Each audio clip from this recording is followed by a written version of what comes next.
السلام علیکم ورحمۃ اللہ وبرکاتہ، نحمده ونصلی علی رسولہ الکریم، اما بعد فاعوذ باللہ من الشیطان الرجیم، بسم اللہ الرحمن الرحیم، رب اشرح لی صدری ویسر لی امری واحلل عقدۃ من لسانی یفقہوا قولی۔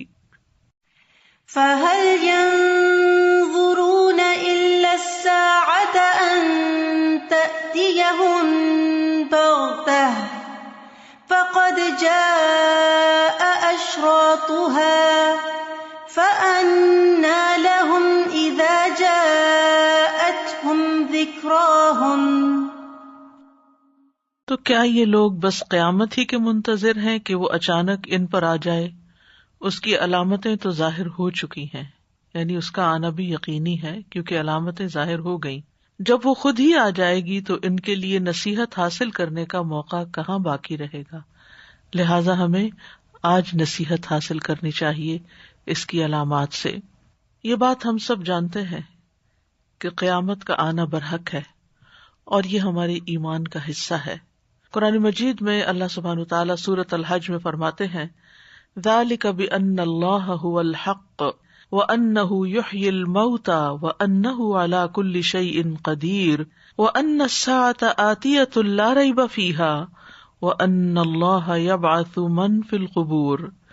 یہ اس لیے ہے کہ بے شک اللہ ہی حق ہے، اور اس لیے کہ بے شک وہی مردوں کو زندہ کرے گا، یعنی قیامت کے دن، اور اس لیے کہ بے شک وہ ہر چیز پر پوری طرح قادر ہے، اور اس لیے کہ بے شک قیامت آنے والی ہے، اس میں کوئی شک نہیں، اور اس لیے کہ یقیناً اللہ ان لوگوں کو اٹھائے گا جو قبروں میں ہیں، یعنی قیامت کے دن سب لوگ اپنی اپنی قبروں سے اٹھائے جائیں گے، اللہ کے حضور حاضر ہوں گے، اور دنیا میں کیے جانے والے اعمال کے بارے میں ان کا محاسبہ کیا جائے گا۔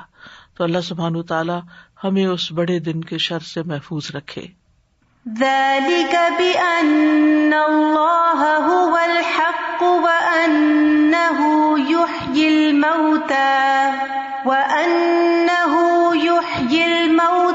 وَأَنَّهُ عَلَى كُلِّ شَيْءٍ قَدِيرٌ وَأَنَّ السَّاعَةَ آتِيَةٌ لَا رَيْبَ فِيهَا وَأَنَّ اللَّهَ يَبْعَثُ مَن فِي الْقُبُورِ۔ قیامت کی نشانیوں کا ذکر کرنے کا مقصد یہ ہے کہ انسان اپنی منزل کی تیاری کر سکے، جہاں اسے ایک دن جا کر ٹھہرنا ہے، پہنچنا ہے، اس کے بارے میں اچھی طرح آگاہی حاصل کر سکے۔ انس بن مالک کہتے ہیں کہ ایک شخص نے رسول اللہ صلی اللہ علیہ وسلم سے قیامت کے بارے میں پوچھا کہ قیامت کب آئے گی؟ آپ نے فرمایا، تم نے قیامت کے لیے کیا تیاری کی ہے؟ یعنی اصل مقصد ہے اس دن کی تیاری کرنا، نہ کہ صرف یہ جاننا کہ کب آئے گی وہ۔ اس نے عرض کیا، میں نے اس کے لیے بہت ساری نمازیں، روزے اور صدقے نہیں تیار کر رکھے، یعنی وہ تو صرف فرائض کی حد تک ہی ہیں، لیکن میں اللہ اور اس کے رسول سے محبت کرتا ہوں، یہ میری تیاری ہے۔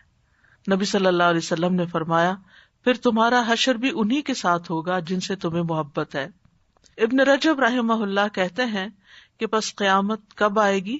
آپ نے اس کا جواب دینے سے اعراض برتا اور اس کے لیے تیاری کا ذکر کیا، کیونکہ سوال کرنے والے اور دوسرے لوگوں کو اس کی تیاری کا حکم دیا گیا ہے، اور اسی بات کو اہمیت دی جانی چاہیے، یعنی قیامت کا ذکر ہو یا قیامت کی نشانیوں کا ذکر ہو، اصل اہم چیز کیا ہے کہ اس کی تیاری کی جائے، اور فتنوں کے آنے سے پہلے پہلے نیک اعمال کی طرف توجہ اور بڑھ جائے۔ رسول اللہ صلی اللہ علیہ وسلم نے فرمایا، فتنوں سے پہلے پہلے نیک اعمال کرنے میں جلدی کرو، یعنی اس سے پہلے کہ اور نشانیاں ظاہر ہوں اور پھر بڑی نشانیاں سامنے آ جائیں، تو بہتر یہ ہے کہ انسان اپنے عمل میں بہتری لائے۔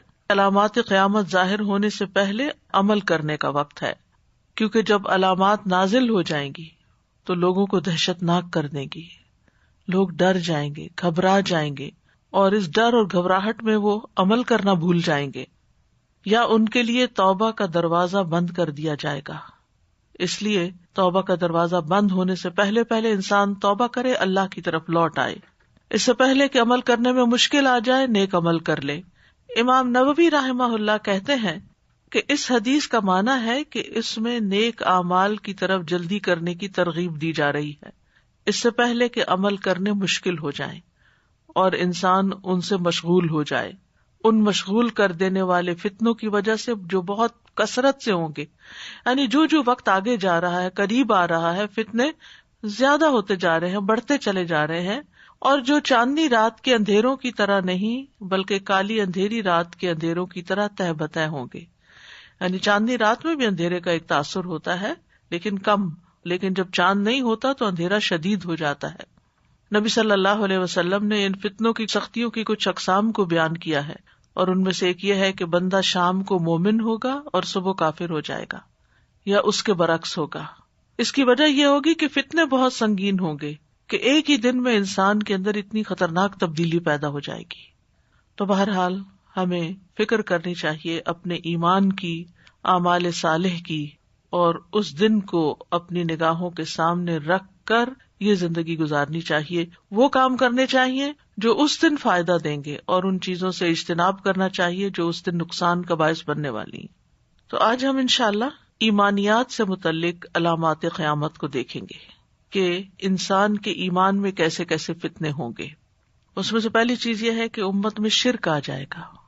رسول اللہ صلی اللہ علیہ وسلم نے فرمایا، بے شک مجھے اپنی امت پر گمراہ کرنے والے اماموں یعنی مذہبی رہنماؤں کا ڈر ہے، اور جب میری امت میں تلوار رکھ دی جائے گی یعنی قتل و غارت ایک دفعہ شروع ہوگی تو قیامت تک نہیں اٹھائی جائے گی. یعنی مسلمانوں کی باہمی جنگیں پھر قیامت تک کبھی کہیں ہوتی چلی جائیں گی، اور قیامت اس دن تک قائم نہیں ہوگی یہاں تک کہ میری امت کے بعض قبائل مشرکین سے جا ملیں، اور یہاں تک کہ میری امت کے بعض قبائل بتوں کی عبادت کریں گے. یعنی یہاں تک معاملہ پہنچ جائے گا، اس قدر فتنے شدید ہو جائیں گے. ہوں گے مسلمان لیکن ان کے طور طریقے مشرکین سے ملتے جلتے ہوں گے. یعنی کہنے کو مسلمان ہوں گے لیکن اعمال میں شرک آ جائے گا. تو یہاں حدیث میں جو لفظ آئے نا وَإِذَا وُضِعَ السَّيْفُ، جب تلوار رکھ دی جائے گی یعنی آپس کی خانہ جنگی شروع ہو جائے گی. اور تلوار کا لفظ اس لیے استعمال کیا گیا ہے کہ سمبولک ہے، یعنی تلوار کی تصویر دیکھتے ہی، تلوار کا لفظ سنتے ہی مارنا، قتل کرنا اور قتل و غارت ذہن میں آتی ہے. لیکن اس کا یہ مطلب نہیں کہ تلوار کے علاوہ کوئی اور آلات استعمال نہیں ہوں گے. اس کے علاوہ بھی جو آلات جنگ ہیں جیسے نیزے ہیں، گولہ باری ہے، توپیں ہیں، ٹینکس ہیں، یہ چیزیں بھی استعمال ہوگی کیونکہ ان کا تعلق بھی قتال کے ساتھ ہے. اور پھر لم یرفع عنہا الی یوم القیامہ، قیامت تک یہ کام ہوتا رہے گا، نہ اٹھایا جائے گا ان سے قیامت تک. یعنی مسلسل ان میں جنگ رہے گی، کبھی کم اور کبھی زیادہ، کبھی کسی جگہ اور کبھی کسی جگہ. اور یہ نبی صلی اللہ علیہ وسلم کی اس دعا کی قبولیت کی وجہ سے ہے جو آپ نے دعا کی کہ ان کی آپس میں ایک دوسرے سے لڑائی ہو جائے لیکن ان پر باہر سے دشمن مسلط نہ ہو جو ساری امت کو ختم کر دے. اور ہم یہ دیکھ رہے ہیں کہ مسلمانوں کی آپس کی لڑائیاں قریب کے دور میں دیکھیں، ماضی میں دیکھیں، تاریخ پڑھیں، ہر دور میں یہ فتنے آپ کو نظر آئیں گے. اس وقت شام کی صورتحال دیکھیں اور یمن کی صورتحال دیکھیں، باقی علاقوں کو دیکھیں تو مسلمان ہی مسلمان کے ساتھ لڑ رہا ہے. پھر حدیث کے الفاظ ہیں حتی تلحق قبائل من امتی بالمشرکین، یہاں تک کہ میری امت کے قبائل مشرکین سے جا ملیں گے. ابن عثیمین رحمہ اللہ اس حدیث کی شرح میں کہتے ہیں کہ کیا اس مل جانے سے جسمانی طور پر ان کا جا ملنا مراد ہے، یعنی ایک گروہ نقل مکانی کر کے اپنا علاقہ چھوڑ کے ان کی طرف چلا جائے گا اور ان میں داخل ہو جائے گا، یا حکمی طور پر ان سے مل جانا مراد ہے، یعنی وہ مشرکین والا عمل کر کے اپنے عمل کے ذریعے ان سے جا ملے گا، یعنی اس کے عمل مشرکین کے عمل والے ہو جائیں گے. تو بظاہر یوں ہی معلوم ہوتا ہے اور جو حالات اور واقعات کا مشاہدہ ہے کہ اس سے دونوں معنی مراد ہو سکتے ہیں، یعنی بذات خود بھی مسلمانوں کا ایسے لوگوں سے جا ملنا اور پھر ان کے طور طریقے اختیار کر لینا. پھر اسی طرح یہاں خاص طور پر یہ فرمایا وَحَتَّى تَعْبُدَ قَبَائِلُ مِنْ أُمَّتِي الْأَوْثَانَ، یہاں تک کہ میری امت کے بعض قبائل بتوں کی عبادت کریں گے. یعنی نہ صرف یہ کہ باقی شرکیہ اعمال بلکہ بتوں کی پوجا بھی کریں گے. اور یہ تو معلوم ہے آپ کو کہ بتوں کے آگے سجدہ کرنا یا ان کے آگے نظر نیاز رکھنا یا ان کے آگے ہاتھ جوڑنا یا ان سے دعائیں کرنا یا ان کا واسطہ وسیلہ دینا، یہ تمام چیزیں اس میں آ جاتی ہیں۔ پھر اسی طرح ایک اور علامت آپ نے بتائی قبیلہ دوس کے شرک کے بارے میں، یعنی خاص طور پر قبیلہ دوس کا شرک ذکر کیا آپ نے۔ رسول اللہ صلی اللہ علیہ وسلم نے فرمایا، صحیح بخاری کی حدیث ہے، قیامت قائم نہیں ہوگی یہاں تک کہ قبیلہ دوس کی عورتوں کی پیٹھیں ذوالخلصہ کے بت کے گرد طواف کرتے ہوئے حرکت کریں گی۔ اور ذوالخلصہ قبیلہ دوس کا خاص بت تھا جس کو وہ زمانے جاہلیت میں پوجا کرتے تھے۔ مراد یہ ہے کہ جاہلیت والی جو رسمیں تھیں یا جو طریقے تھے وہ دوبارہ عود کر آئیں گے، لوگ ان پہ فخر کرنے لگیں گے۔ یہاں پر آپ نے جو فرمایا کہ حتی تضطرب الیات نساء دوس علی ذی الخلصۃ، تضطرب کا مطلب ہوتا ہے حرکت کرنا، مضطرب ہونا، اور الیات جو ہے یہ الیتن کی جمع ہے، الیتن، اور اس سے مراد عورتوں کے کولے والا حصہ یعنی بٹکس جس سے کہتے ہیں۔ تو مراد یہ ہے کہ ذوالخلصہ بت کے ارد گرد طواف کرتے ہوئے ان عورتوں کے کولے ہلیں گے، یعنی تیز تیز حرکت کریں گی، ایک طرح سے کفر کا ارتکاب کریں گی اور بتوں کی عبادت کی طرف لوگ واپس لوٹ جائیں گے۔ تو یہ جو مثال دی جاتی ہے تضطرب الیات یعنی پیٹھوں کا حرکت کرنا، یہ جوش و خروش کی علامت ہے، تیز تیز چلنے کی علامت ہے، دھکم پیل کرنے کی وجہ سے یہ مثال بیان کی جاتی ہے۔ تو مطلب یہ ہے کہ صرف چند لوگ نہیں ہوں گے، بہت کثرت سے لوگ یہ کام شروع کر دیں گے، یعنی ہجوم ہوں گے ان کے ارد گرد، بہت رش ہوگا، اور جب وہ اس رش میں طواف کریں گے تو ان کی پیٹھیں بھی ایک دوسرے سے ٹکرائیں گی۔ رش میں جب کوئی تیز چلنے کی کوشش کرتا ہے تو پھر دائیں بائیں اس کے دھکے لگتے ہیں۔ آج کل اگر آپ دیکھیں کہ کعبہ کے گرد جب طواف ہوتا ہے تو یہ سچویشن آپ کو دیکھنے میں ملے گی، خاص طور پر جو لوگ پہلی دفعہ جاتے ہیں یا پھر یہ ہے کہ تھوڑے اینگزائٹی کا شکار ہوتے ہیں یا ان کو یہ خوف ہوتا ہے کہ کہیں گم نہ جائیں اور وہ طواف کرتے ہوئے تیز تیز چلتے ہیں تو لا محالہ وہ ایک دوسرے سے ٹکرا جاتے ہیں۔ تو یہ صورتحال قیامت کے قریب دوس قبیلے کی ہوگی کہ وہ ذوالخلصہ خاص بت ہے، اس کو دوبارہ اسی طرح بنا لیا جائے گا اور اس کے گرد طواف کریں گے اور اس کی عبادت میں مشغول ہو جائیں گے۔ اور اس یہ بھی ظاہر ہوتا ہے کہ ان کو کتنا شدید شوق ہوگا۔ اضطراب بھی کیفیت اسی شخص کی ہوتی ہے جس کے اندر کسی کام کے کرنے کا جذبہ، ولولہ یا شوق پیدا ہو جائے اور اس کی وجہ سے ان کے اندر تیزی آ جائے۔ اسی طرح ایک اور حدیث کے مطابق لات اور عزا کی پرستش بھی شروع ہو جائے گی۔ صحیح مسلم کی حدیث ہے، حضرت عائشہ رضی اللہ تعالی عنہا روایت کرتی ہیں، وہ کہتی ہیں کہ میں نے رسول اللہ صلی اللہ علیہ وسلم کو فرماتے ہوئے سنا، دن اور رات کا سلسلہ اس وقت تک ختم نہیں ہوگا جب تک کہ لات اور عزا کی عبادت دوبارہ نہ ہونے لگے۔ میں نے کہا، اللہ کے رسول، جب اللہ نے یہ آیت نازل کی، هو الذی ارسل رسولہ بالہدی ودین الحق لیظہرہ علی الدین کلہ ولو کرہ المشرکون، وہ ذات جس نے اپنے رسول کو ہدایت اور دین حق کے ساتھ بھیجا تاکہ اسے ہر دین پر غالب کر دے، چاہے یہ مشرکین کو ناگوار گزرے۔ تو میں تو سمجھتی تھی کہ یہ کام مکمل ہو گیا، یعنی دین مکمل ہو گیا، شرک مکمل ختم ہو گیا اور عربوں کے ہاں اب دوبارہ کبھی بت پرستی نہیں ہوگی۔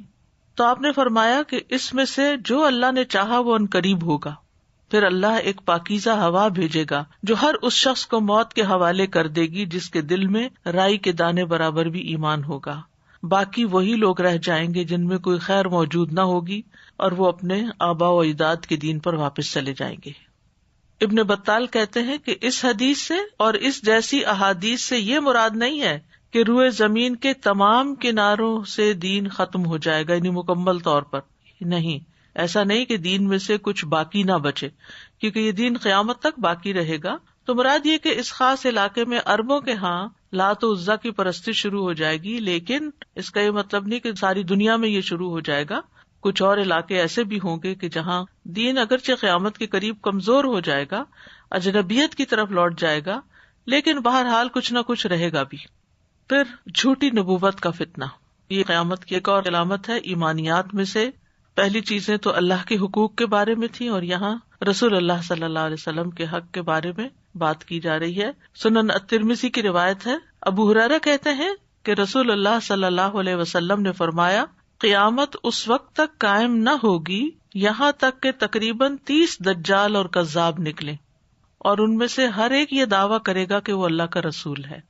سبحان اللہ، علماء نے ان لوگوں کے باقاعدہ نام اور تاریخیں کتابوں میں درج کر رکھی ہیں کہ کس موقع پر کب کس نے یہ دعویٰ کیا اور پھر اس کا انجام کیا ہوگا۔ بات یہ ہے کہ امت کے اندر ہمیشہ ایسے لوگ موجود رہے ہیں کہ جن کو اپنے ایمان کی فکر ہوتی ہے، اور انہوں نے ایسے دجالوں اور کذابوں اور جھوٹے نبیوں سے باقاعدہ جنگ بھی کی یا ان کا خاتمہ کیا، یعنی ان کو چھوڑا نہیں۔ اور یہ لفظ جو دجالون آیا ہے اور کذابون آیا ہے، تو اس کا مطلب نہیں بہت سارے دجال، یعنی جو مخصوص معنی میں دجال ہے۔ دجل کہتے ہیں کسی چیز کو ڈھانپ لینا، ملمہ سازی کرنا، اسی لیے یہ لفظ جھوٹ پر بھی بولا جاتا ہے۔ تو اس بنا پر آپ صلی اللہ علیہ وسلم کا فرمان کذابون بطور تاکید آیا، یعنی دجال کا مطلب ہی جھوٹا ہے، اور پھر کذاب اس پر مزید تاکید ہے۔ نبی صلی اللہ علیہ وسلم کا یہ بتانا بالکل برحق ہوا کہ جھوٹے دجال ظاہر ہوں گے، اور نبی صلی اللہ علیہ وسلم کے ہی آخری دور میں ایسے لوگ ظاہر ہو گئے، یعنی اس کی تصدیق نبی صلی اللہ علیہ وسلم کے آخری زمانے میں ہی ظاہر ہو گئی۔ وہاں مسلمہ کذاب نے یمامہ میں اور اسود انسی نے یمن میں خروج کیا، یعنی اپنے آپ کو نبی کہا۔ پھر ابو بکر رضی اللہ عنہ کی خلافت میں طلحہ بن خویل نے خروج کیا، طلحہ۔ اور یہ لوگ جو ہیں حق اور باطل کو ملا کے پیش کریں گے۔ تو دجل کا ایک معنی خلط ملط کرنا بھی ہوتا ہے کہ چیز حق کے مشابہ لگنے لگے، یعنی دجل کا مطلب ہے موہ و لبسا۔ یہ اس وقت کہا جاتا ہے جب ایک شخص خلط ملط کرتا ہے اور ملمہ سازی کرتا ہے، جیسے ہم کہتے ہیں نا شوگر کوٹنگ کرنا، تو اندر کچھ ہوگا اور باہر سے کچھ اور ظاہر کیا جا رہا ہوگا۔ حق کو باطل کو ملا کر دھوکہ دینے والے ہوں گے، بظاہر دین کا لبادہ اوڑھنے والے لیکن فاسد عقائد ایجاد کرنے والے ہوں گے۔ دیکھنے میں لگیں گے کہ بہت دیندار ہیں، لیکن دین میں نئی نئی باتیں نکال دیں گے، حتیٰ کہ ایمانیات اور عقائد سے متعلق بھی۔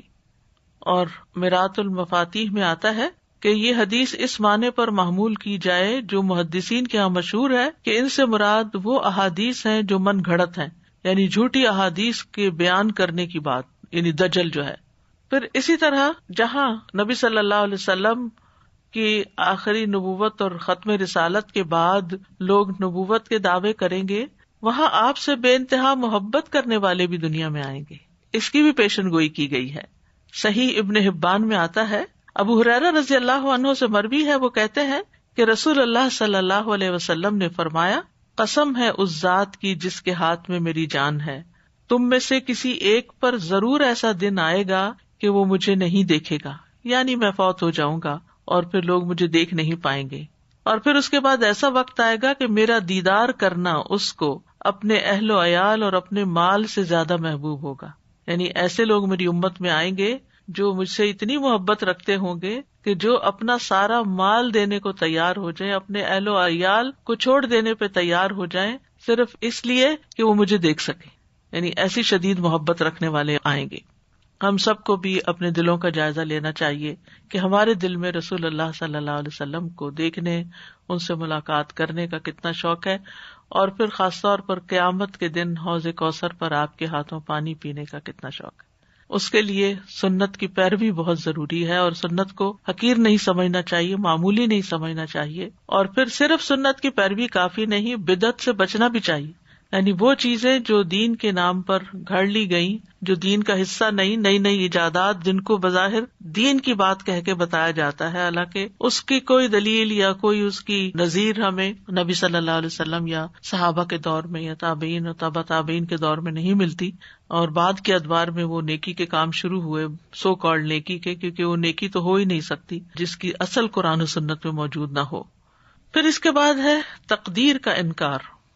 ابن زرارہ اپنے والد سے روایت کرتے ہیں کہ نبی صلی اللہ علیہ وسلم نے فرمایا، یہ آیت میری امت کے آخری زمانے کے اللہ عز و جل کی تقدیر کو جھٹلانے والوں کے بارے میں نازل ہوئی ہے۔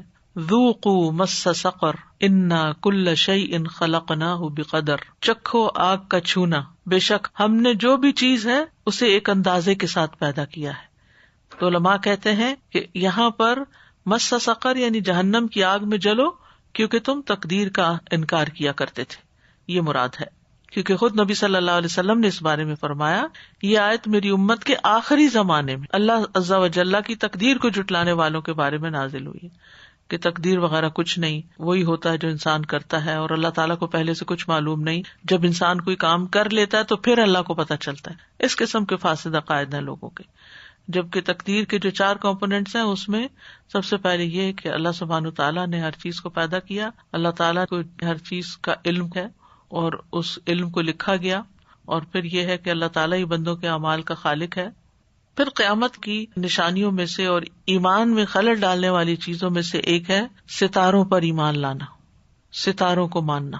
سلسلہ صحیحہ کی حدیث ہے، طلحہ بن مصرف رضی اللہ عنہ بیان کرتے ہیں کہ رسول اللہ صلی اللہ علیہ وسلم نے فرمایا مجھے بعد میں آنے والے زمانے میں اپنی امت پر سب سے زیادہ 3 امور کا ڈر ہے، 3 چیزوں کا ڈر ہے. نمبر 1 ستاروں پر ایمان لانا، نمبر 2 تقدیر کو جھٹلانا جس کا پچھلی حدیث میں ذکر پڑا، اور نمبر 3 حکمران کا ظلم کرنا. تو حکمرانوں کا ظلم ہم تاریخ میں بھی دیکھتے ہیں اور ہر دور میں رہا ہے، اور تقدیر کو جھٹلانے کا مسئلہ بھی ہو گیا. تو یہاں جو نئی بات ہے اس حدیث میں وہ ستاروں پر ایمان ہے.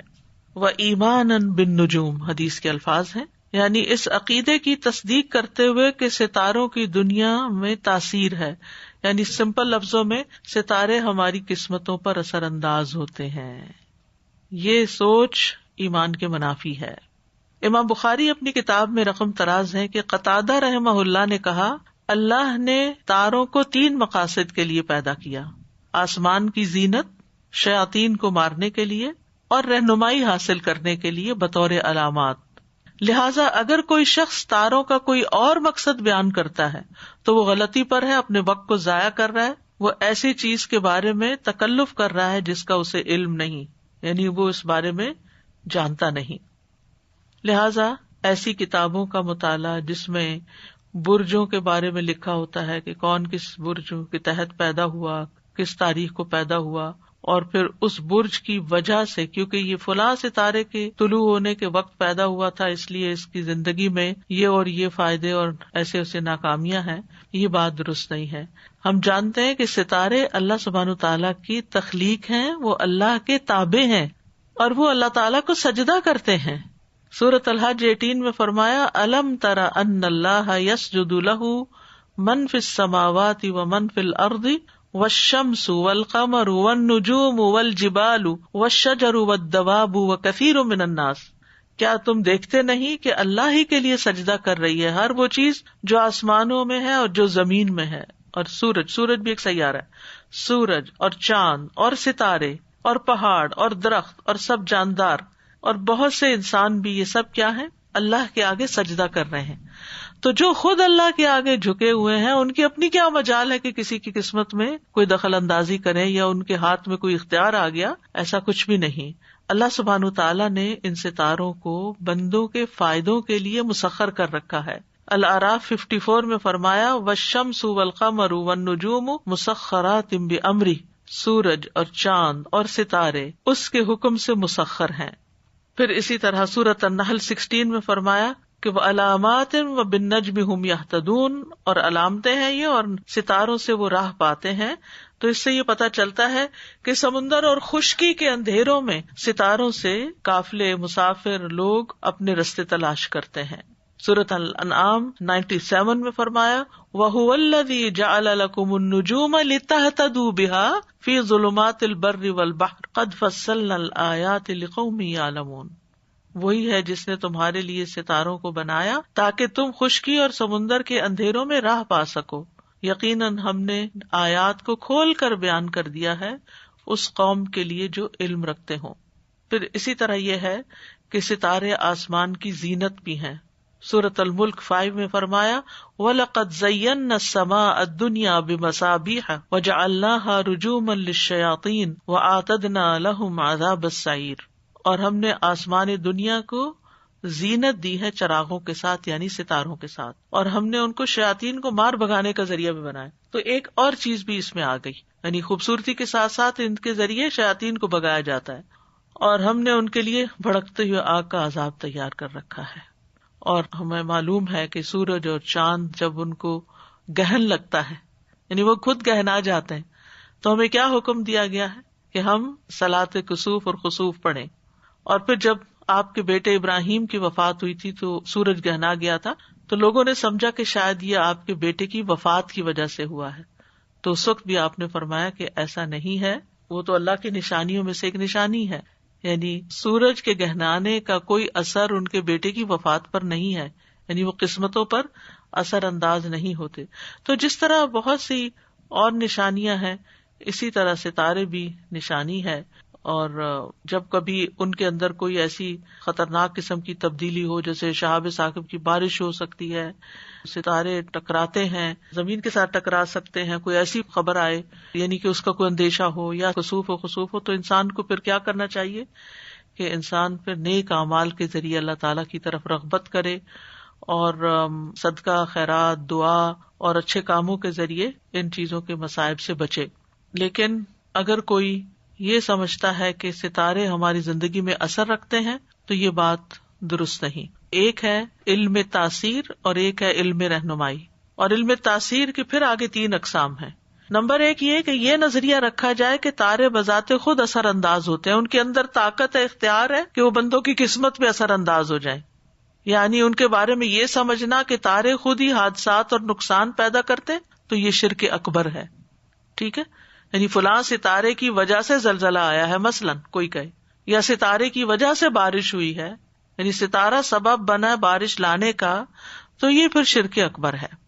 نمبر 2 ان تاروں کو انسان علم غیب جاننے کا ذریعہ بنائے، یعنی تاروں کی نقل و حرکت اور ان کے آنے جانے سے یہ مطلب نکالے کہ اب فلاں فلاں کام رونما ہوگا کیونکہ فلاں تارا فلاں منزل میں داخل ہو گیا ہے، اب یوں ہونے والا ہے. مثلاً نجومیوں کی جو پیشن گوئیاں ہوتی ہیں اس اعتبار، نجومی کو کہتے بھی نجومی اسی لیے ہے کیونکہ نجم ستارے کو کہتے ہیں، یعنی جو ستاروں کے بارے میں اپنی رائے دیتا ہے.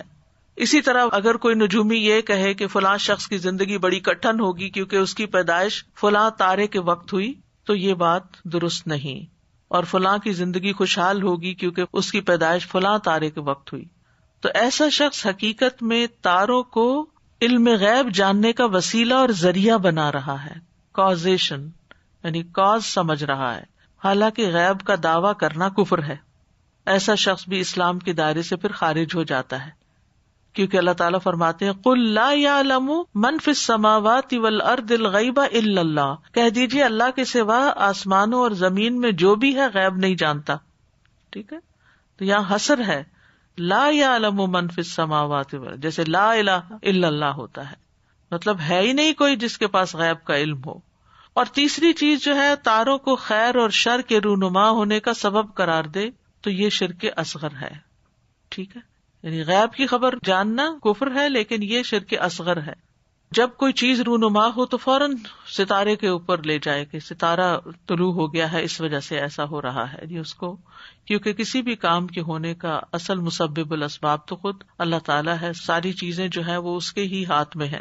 مثلاً کوئی شخص کسی دھاگے کو باندھ کر، بعض لوگ ہوتے ہیں نا وہ دھاگے باندھتے ہیں اپنے گلے میں لٹکاتے ہیں، بچوں کے امام ضامن باندھتے ہیں بازوؤں پہ اور سمجھتے ہیں کہ اس کی وجہ سے شفا ہوگی، اور کہتے ہیں کہ شفا اللہ دیتا ہے لیکن دھاگا سبب ہے. ٹھیک ہے، یہ مان لیا شفا اللہ دیتا ہے. شرک اکبر سے تو انسان بچ گیا لیکن شرک اصغر میں پھنس گیا، کیونکہ اللہ تعالیٰ نے دھاگے میں کوئی شفا نہیں رکھی.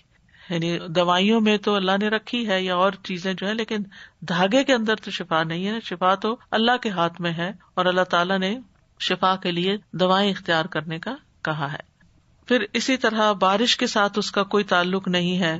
آپ صلی اللہ علیہ وسلم نے حدیبیہ میں فجر کی نماز پڑھائی اور اس رات بارش ہوئی تھی تو فارغ ہو کے فرمایا، کیا تمہیں علم ہے کہ تمہارے رب نے کیا فرمایا؟ اس پر صحابہ کرام نے کہا اللہ اور اس کا رسول ہی بہتر جانتے ہیں.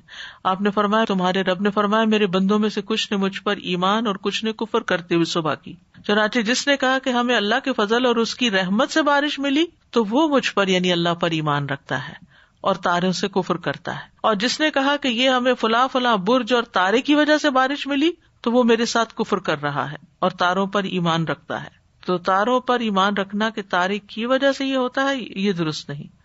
دوسرا یہ ہے کہ علم رہنمائی، مثلاً تاروں کے چلنے سے اگر کوئی شخص دینی رہنمائی حاصل کرے تو اس میں کوئی حرج نہیں. مثلاً ستاروں کی مدد سے قبلے کا رخ معلوم کرنا، اسی طرح تاروں کی نقل و حرکت سے دنیاوی امور میں رہنمائی ملے تو بھی سیکھنے میں کوئی حرج نہیں، جیسے تاروں سے جہتوں کا تعین ہونا کہ مشرق کدھر ہے مغرب کدھر ہے، رات کے وقت تو نہیں پتہ چلتا، وعلامات وبالنجم هم یہتدون۔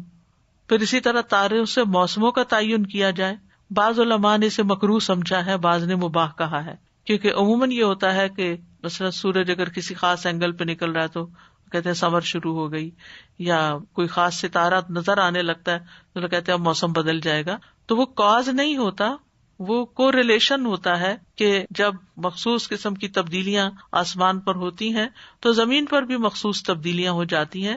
یہ ستاروں کی تاثیر کی وجہ سے نہیں ہوتا، بلکہ زمین کی جو حرکت ہوتی ہے یا روٹیشن ہوتی ہے ستاروں کی، اس کی وجہ سے کچھ ستارے جب سامنے آ جاتے ہیں تو پھر زمین پر بھی لوگ موسموں کی تبدیلی پریڈکٹ کرنے لگتے ہیں۔ یہ ایسے ہی ہے جیسے کوئی کہے کہ اب مشرقی ہوا چل پڑی تو سردی آ جائے گی، اور مغربی چل پڑی تو گرمی آ جائے گی، وغیرہ وغیرہ۔ مجھے نہیں معلوم کہ مشرقی سے سردی آتی ہے مغربی سے، لیکن ہواؤں کے جب رخ بدلتے ہیں تو اس سے موسم بھی بدلتے ہیں، وہ ایک علامت ہوتی ہے۔ تو سلامت کے طور پر اگر کوئی شخص کوئی ایسی بات کر دیتا ہے تو اس میں حرج نہیں ہے، لیکن علم نجوم سیکھنا یہ درست نہیں۔ نبی صلی اللہ علیہ وسلم نے فرمایا، من اقتبس شعبۃ من النجوم فقد اقتبس شعبۃ من السحر، جس نے علم نجوم کا کچھ حصہ سیکھا تو گویا اس نے جادو کا کچھ حصہ سیکھا۔ اور جادو کیا ہے؟ کتاب و سنت اور اجماع امت کے مطابق حرام ہے۔ تو علم نجوم جو ہے، اور نجومیوں کی صحبت میں بیٹھنا، اور نجومیوں کو جا کے ہاتھ دکھانا، اور پھر ایسی کتابیں پڑھنا، خاص طور پر جو ہاروسکوپس بنے ہوئے ہیں اور اس میں پورے سال کی پریڈکشنز دی جا چکی ہوتی ہیں، لکھی جا چکی ہوتی ہیں کہ اس ڈیٹ کو یہ ہوگا اور اس کو، یہ پورا ایک کاروبار ہے اور ایمان خراب کرنے والی چیز ہے۔ اور بعض اوقات پھر اخباروں میں یہ ہفتہ کیسا رہے گا، کس کو معلوم کیسا رہے گا؟ اللہ ہی کو معلوم ہے۔ علم غیب تو اللہ کو پتا ہے، لیکن یہی وہ چیز ہے جس کا سیکھنا منع ہے۔ اسی طرح ٹیلی ویژن پہ بعض اوقات ایسے شوز ہوتے ہیں اور بعض نجومیوں سے پوچھا جا رہا ہوتا ہے کہ ہماری یہ شادی کب ہوگی یا بچہ کب پیدا ہوگا۔ نعوذ باللہ، یہ علم اللہ کے سوا کس کو ہے کہ کون سا کام کب ہوگا؟ اور اگر ہم یہ سمجھتے ہیں کہ علم نجوم کے ذریعے کسی نجومی کو کچھ علم ہو گیا ہے اور وہ ہماری تقدیر بتا رہا ہے یا ستارے بتا رہے ہیں، تو وہ خود اپنے بارے میں نہیں جانتے کہ ان کے ساتھ کیا ہوگا۔ اس قسم کے طلسماتی علوم سیکھنا اور ان پر اپنی زندگی کا انحصار رکھنا اور انٹرسٹ رکھنا، یا شادی سے پہلے پوچھنا کہ آپ کا ستارہ کون سا ہے اور آپ کا برج کون سا ہے، تو یہ چیزیں جو ہیں یہ ہمارے ایمان کے منافی ہیں، دین میں خلل پیدا کرنے والی ہیں، تو ان چیزوں سے مکمل طور پر بچنا چاہیے۔ فَهَلْ يَنظُرُونَ إِلَّا السَّاعَةَ أَن تَأْتِيَهُم بَغْتَةً فَقَدْ جَاءَ أَشْرَاطُهَا فَأَنَّىٰ لَهُمْ إِذَا جَاءَتْهُمْ ذِكْرَاهُمْ۔ اب عبادات سے متعلق کچھ پیشن گوئیاں اور کچھ علامات بتائی جائیں گی انشاءاللہ۔ عبادات میں سب سے پہلی چیز ہے نمازوں کا ضائع کیا جانا۔ صحیح مسلم میں ہے، ابو ذر رضی اللہ عنہ سے روایت ہے، وہ کہتے ہیں کہ رسول اللہ صلی اللہ علیہ وسلم نے مجھ سے فرمایا، اے ابو ذر، عنقریب میرے بعد ایسے حکمران ہوں گے جو نماز کو فوت کر دیں گے، تو تم نماز کو اپنے وقت پر پڑھنا۔ تو اگر تو نے نماز کو اپنے وقت پر پڑھ لیا تو وہ نماز جو پھر حاکم کے ساتھ پڑھی جائے گی جماعت میں، وہ تیرے لیے نفل ہوگی، ورنہ تو نے تو اپنی نماز پوری کر ہی لی۔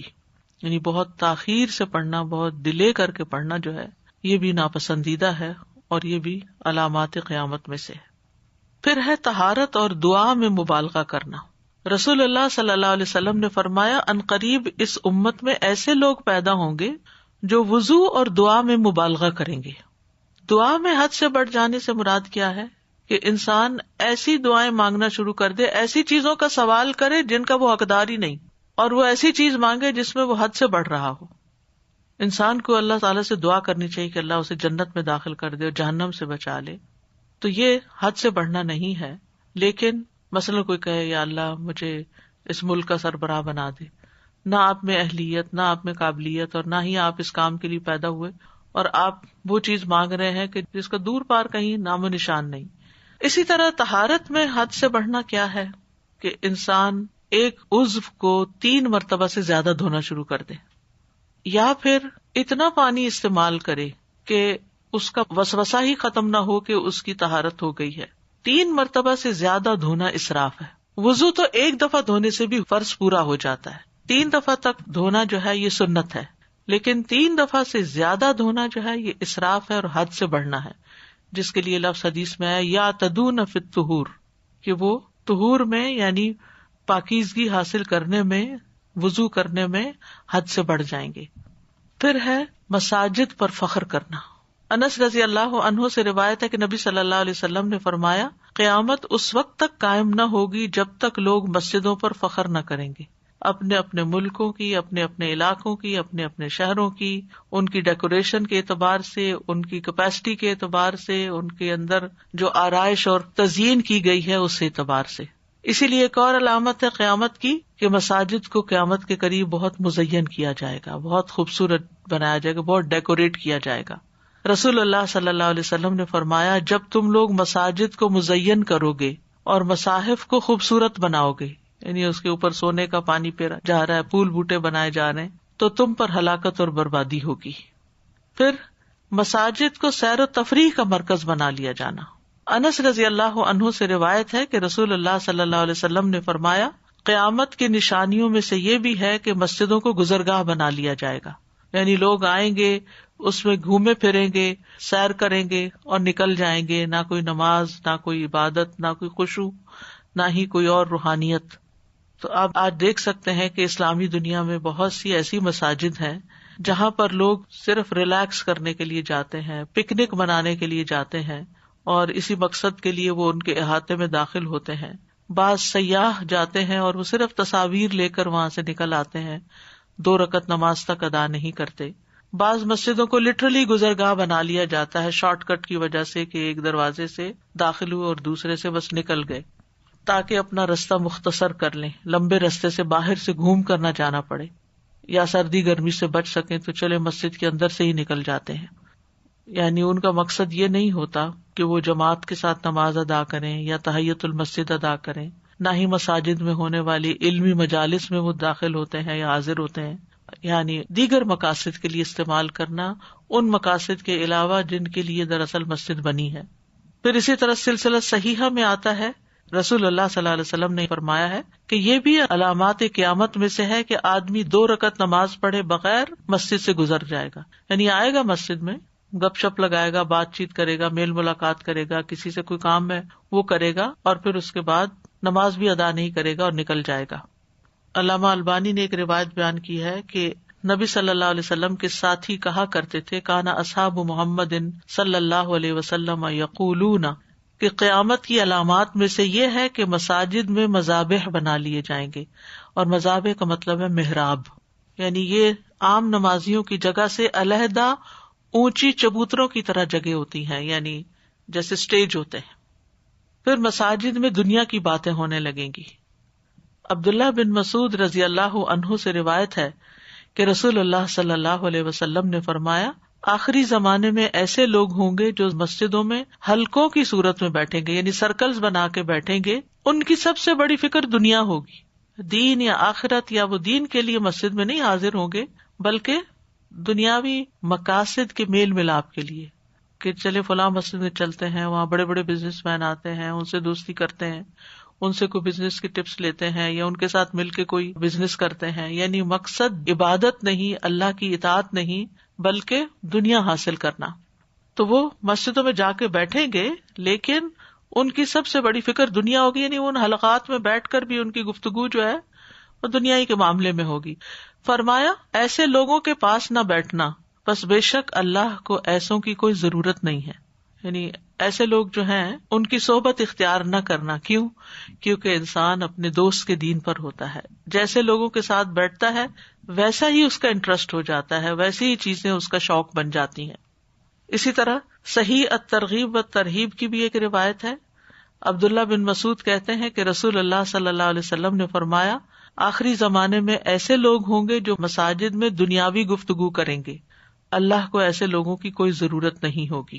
یعنی وہ بظاہر مسجدوں کو آباد کیے ہوئے ہیں لیکن ان مقاصد کے ساتھ نہیں جو مسجد بنانے کا اصل مقصد ہوتا ہے، بلکہ اس کے علاوہ دیگر چیزوں پر ان کی توجہ زیادہ ہوتی ہے۔ اور آج افسوس کے ساتھ ہم یہ چیز دیکھتے ہیں کہ مسجدوں میں نمازیوں کی تعداد تو بہت کم ہوتی ہے، لیکن اس کے علاوہ جو دیگر ایکٹیویٹیز ہیں جس میں کچھ فن اور کھانا پینا اور ایسی چیزیں، میل ملاقات ہو، اس کے لیے لوگ مسجدوں کی طرف رجوع کرتے ہیں۔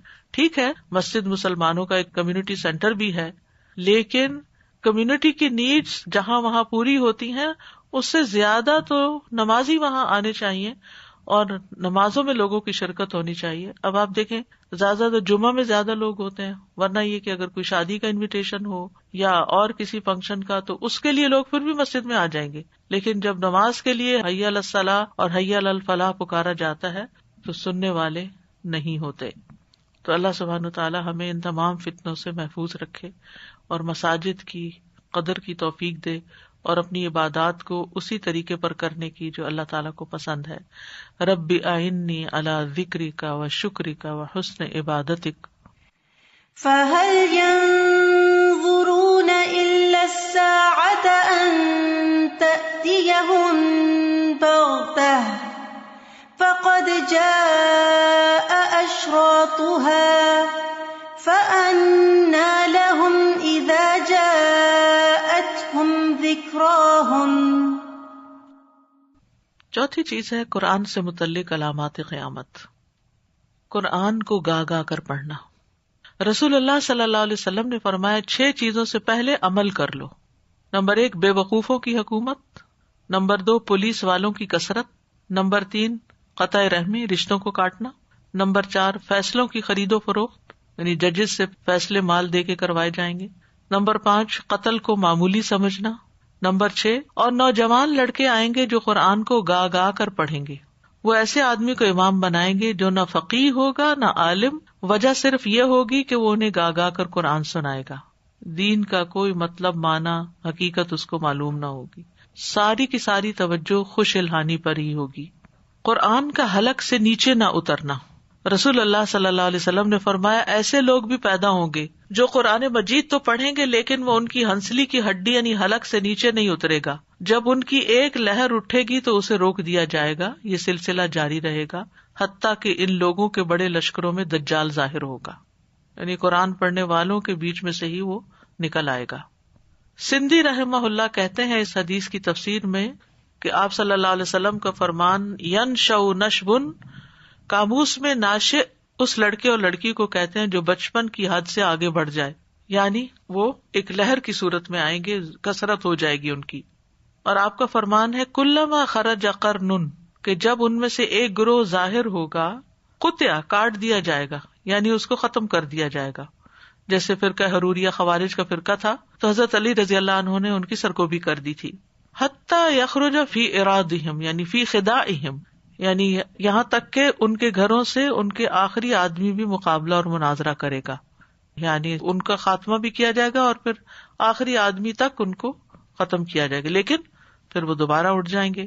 شیخ الاسلام ابن تیمیہ کہتے ہیں کہ اس حدیث میں یہ علمی فائدہ ہے کہ خوارج بھی امت کے فرقوں میں سے ایک فرقہ ہے اور اس فرقے کا وجود آخری زمانے تک جاری رہے گا، وقتاً فوقتاً خروج کرتا رہے گا، اور جب بھی کوئی فرقہ ظاہر ہوگا اس کو کاٹ دیا جائے گا، ان کا معاملہ ختم ہوگا، پھر دوبارہ ایک اور گروہ ظاہر ہو جائے گا اور یہ سلسلہ چلتا رہے گا یہاں تک کہ ان کے آخری فرقے میں دجال نمودار ہوگا۔ پھر قرآن مجید سے متعلق ایک اور حدیث ہے، صرف حروف کی ادائیگی پر توجہ ہوگی، سلسلہ صحیحہ کی حدیث ہے، جابر بن عبداللہ سے مروی ہے، وہ کہتے ہیں کہ نبی صلی اللہ علیہ وسلم نے فرمایا ان قریب ایسے لوگ آئیں گے کہ وہ قرآن کی درست ادائیگی کو اتنی اہمیت دیں گے جتنی کہ تیر کے سیدھا کرنے کو دی جاتی ہے، اور وہ اس کا بدلہ دنیا میں وصول کریں گے اور اس کے اجر و ثواب کو آخرت تک مؤخر نہیں کریں گے، یعنی پہلے سے ہی کانٹریکٹ کر لیں گے کہ کس مجلس پر کتنا ان کو پے کیا جائے گا وغیرہ وغیرہ۔ وَسَيَجِيءُ أَقْوَامٌ يُقِيمُونَهُ، یعنی ایسے لوگ آئیں گے جو قرآن کے الفاظ اور کلمات کو صحیح طرح ادا کریں گے، یعنی ان کے مخارج اور صفات کی حفاظت میں تکلف ہوگا، اور قرات کے عمل میں مبالغہ کریں گے، ریاکاری، سمعہ، فخر، شہرت حاصل کرنے کے لیے انتہا درجے کا مبالغہ۔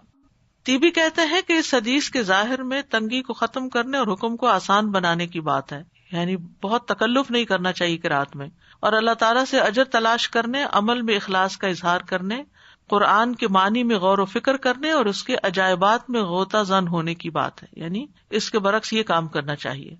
یتعجلونہ کا مطلب ہے دنیا میں ہی ثواب لینا چاہیں گے، ولا یتعجلونہ آخرت میں بعد میں پوسٹ پون نہیں کریں گے، تاخیر نہیں کریں گے، بلکہ وہ چاہیں گے کہ یہ اتنا جو ہم نے علم حاصل کیا ہے یا اتنا کچھ سیکھا ہے اور اتنے لوگ ہم سے متاثر ہوتے ہیں تو ہمیں اس پر کچھ دیا جائے۔ ایک اور روایت میں آتا ہے کہ قرآن حلق سے نیچے نہیں اترے گا، قرآن پڑھا کر اپنی پیروی چاہیں گے۔ معاذ بن جبل نے ایک دن فرمایا تمہارے بعد بڑے فتنے ہوں گے، مال بہت بڑھ جائے گا اور قرآن کھول کر عام کر دیا جائے گا، حتیٰ کہ مومن، منافق، مرد، عورتیں، چھوٹا بڑا، غلام، آزاد سب اسے حاصل کریں گے، اور ایسا ہوگا کہ کہنے والا کہے گا لوگوں کو کیا ہوا، میری پیروی نہیں کرتے حالانکہ میں نے قرآن پڑھا ہے۔ یعنی ہر کوئی قرآن پڑھ کر لیڈر بننے کی فکر میں ہوگا کہ اس کے فالوورز ہوں۔ وہ کہے گا یہ لوگ اس وقت تک میری پیروی نہیں کریں گے یہاں تک کہ میں ان کے لیے کوئی نئی اختراع کروں، نئی نئی چیزیں بتاؤں ان کو۔ چنانچہ تم اپنے آپ کو اس کی بدعت سے بچائے رکھنا، اس کی بدعت ضلالت اور گمراہی ہوگی۔ پھر قرآن سے دور لوگوں کا قرآن پڑھنا، یعنی ان کو قرآن کی کوئی سمجھ نہیں ہوگی، جانتے نہیں ہوں گے، اور وہ لوگوں کے رہنما بن جائیں گے۔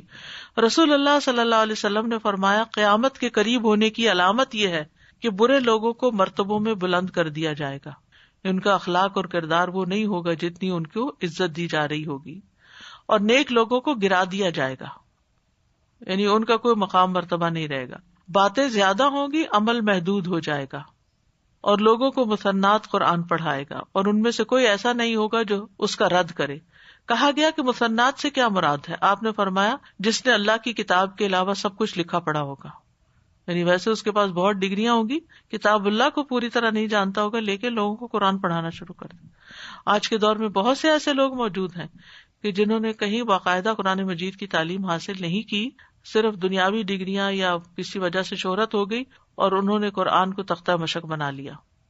علامہ البانی کہتے ہیں یہ حدیث نبی صلی اللہ علیہ وسلم کی نبوت کی علامتوں میں سے ہے اور صداقت کی نشانیوں میں سے بھی ہے۔ اس میں مذکورہ تمام امور وقوع پذیر ہو چکے ہیں، بالخصوص مثنات والا معاملہ۔ یہ وہ لوگ ہیں جنہوں نے اللہ کی کتاب کے علاوہ سب کچھ پڑھا لکھا ہوگا۔ اور افسوس کے ساتھ یہ کہنا پڑتا ہے کہ آج کل بعض اوقات دین کے نام پر بہت سی تعلیم دی جاتی ہے، لیکن اس میں پورے قرآن کا مطالعہ شامل نہیں ہوتا۔ ماسٹرز کی ڈگری آپ دیکھیے کہ مختلف یونیورسٹیاں جو اسلامک اسٹڈیز میں ماسٹرز تک یا پی ایچ ڈی بھی آفر کرتی ہیں، اس میں بھی پورا قرآن پڑھنا یا سمجھنا شامل نہیں، یعنی قرآن کے علاوہ سب کچھ پڑھایا جاتا ہے لیکن قرآن سے ان کا وہ تعلق نہیں ہوگا۔ یہ کس قدر ڈرنے کی بات ہے۔ ایک اور روایت میں بھی آتا ہے کہ قرآن کے حروف کی حفاظت تو کی جائے گی لیکن قرآن کی حدود کو ضائع کر دیا جائے گا۔ عبداللہ بن مسعود نے ایک انسان سے کہا تم یقیناً ایسے زمانے میں ہو کہ اس میں علماء زیادہ اور قاری کم ہیں، اس زمانے میں قرآن کی حدود کی حفاظت کی جاتی ہے اور اس کے حروف کو ضائع کر دیا جاتا ہے، یعنی حروف کو بہت تکلف سے نہیں ادا کیا جاتا بلکہ تدبر پہ زور دیا جاتا ہے۔ مانگنے والے کم ہیں، دینے والے زیادہ ہیں۔ اس زمانے کے لوگ نماز لمبی کرتے ہیں، خطبہ چھوٹا کرتے ہیں، وہ اپنی خواہشات سے پہلے عمل کو ظاہر کرتے ہیں، اور ان قریب لوگوں پر ایسا زمانہ آئے گا کہ اس میں علماء کم، قاری حضرات زیادہ ہوں گے۔ یعنی آج آپ دیکھیں تو امت کا تعلق قرآن سے کتنا رہ گیا کہ بس ہمارا بچہ ایک دفعہ قاری صاحب سے قرآن مکمل کر لے، وہ سمجھتا ہے نہیں سمجھتا، دوبارہ بعد میں پڑھتا ہے یا نہیں، اس سے کنسرن نہیں۔ اس زمانے میں قرآن کے حروف کی حفاظت کی جائے گی لیکن اس کی حدود کو ضائع کر دیا جائے گا۔ مانگنے والے زیادہ اور دینے والے کم ہوں گے۔ اس میں لوگ خطبہ لمبا کریں گے، نماز چھوٹی کریں گے۔ اس زمانے میں لوگ اپنے عمل سے پہلے اپنی خواہشات کو ظاہر کریں گے۔ تو یہ چیزیں بھی آج ہم دیکھتے ہیں، یعنی عمل سے پہلے مراد یہ کہ قرآن کو عمل کی غرض سے پڑھنے کی بجائے اپنی خواہشات کی تکمیل کے لیے پڑھایا جائے گا اور اس پر دنیاوی بینیفٹس حاصل کرنے کی تمنا کریں گے، یعنی ان کی توجہ ساری اس چیز کی طرف ہوگی کہ اس کام سے ہمیں ملے گا کیا۔ پھر اسی طرح یہ کہ قرآن پڑھنے کے باوجود ان کے دل بڑے سخت ہوں گے۔ معاذ بن جبل کہتے ہیں ان قریب یہ قرآن کچھ لوگوں کے سینوں میں بوسیدہ ہو جائے گا، جیسا کہ کپڑا بوسیدہ ہو کر پھٹ جاتا ہے۔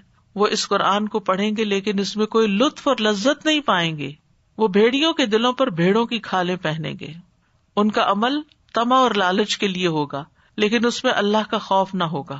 اگر وہ عمل میں کوتاہی کریں گے تو کہیں گے ان قریب ہم جنت تک تو پہنچ ہی جائیں گے. اگر وہ برے عمل کریں گے تو کہیں گے ہمیں معاف کر دیا جائے گا. ہم اللہ کے ساتھ کسی کو شریک نہیں ٹھہراتے، ہم شرک تو نہیں کرتے، ہمیں معافی مل جائے گی. اور پھر ایسے لوگ ہوں گے جو قرآن پڑھ کر دنیا طلب کریں گے. رسول اللہ صلی اللہ علیہ وسلم نے فرمایا جو شخص قرآن پڑھے اسے چاہیے کہ قرآن کے ذریعے اللہ تبارک و تعالیٰ سے سوال کرے کہ وہ اس کی ضروریات اور حاجات پوری کرے، کیونکہ ان قریب ایسے لوگ بھی آئیں گے جو قرآن کو پڑھ کر اس کے ذریعے سے لوگوں سے سوال کریں گے. یعنی ان کی تلاوت کا مقصد کیا ہوگا؟ لوگوں کو اپنی طرف متوجہ کرنا تاکہ لوگ ان کو دنیا کے فائدے پہنچائیں. ان کا مقصد آخرت کو حاصل کرنا نہیں ہوگا. تو اللہ سبحانہ وتعالیٰ ہمیں ان تمام فتنوں سے محفوظ رکھے. قرآن مجید جس مقصد کے لیے نازل ہوا ہے، اتارا گیا ہے، اسی مقصد کو ہم اپنی پرائرٹی رکھیں، اس کو سمجھیں، اس پر غور و فکر کریں، اس پر عمل کریں، اس کی تبلیغ کریں اور اس کے ساتھ اپنا جینا مرنا وابستہ کر لیں. تو اللہ سبحانہ وتعالیٰ ہمیں اس کی توفیق عطا فرمائے. وآخر دعوانا ان الحمد للہ رب العالمین. سبحانک اللہم وبحمدک اشہد ان لا الہ الا انت استغفرک واتوب الیک. السلام علیکم ورحمۃ اللہ وبرکاتہ.